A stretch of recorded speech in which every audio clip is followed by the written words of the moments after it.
পুরো ৬টা দিন পর একটা সানডে আসে, সেটাও ২ মিনিটে শেষ হয়ে যায়। সো হাই গাইস, আজকে এরকমই একটা ২ মিনিটের সানডে ছিল।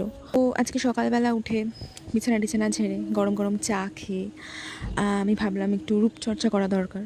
তো একটু নিজের মুখের জন্য একটা ফেস প্যাক বানিয়ে নিলাম। ভাবলাম চুলটাই বা বাদ যায় কেন, তো চুলের জন্য আমি একটা হেয়ার টোনার বানিয়ে নিলাম, যেটা ঘরোয়া।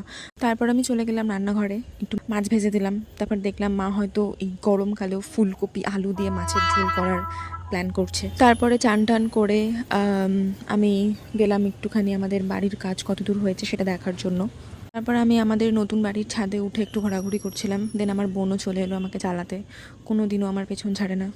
ভেবেছিলাম ব্লগটা পুরো রাত অবধি কন্টিনিউ করব। ভাত ঘুম দিয়ে আমি ঘুম থেকে উঠেছি সন্ধ্যে 8:30টায়। সো তোমরা সবাই দেখতেই পাচ্ছ, যেটা আমার প্রথম মিনি ব্লগ, যেটা আমি একটুখানি ভয়েস ওভার দেওয়ার চেষ্টা করেছি, জানি না কেমন হয়েছে। সো টাটা, বাই বাই সবাইকে, দেখা হবে আবার নেক্সট ব্লগে।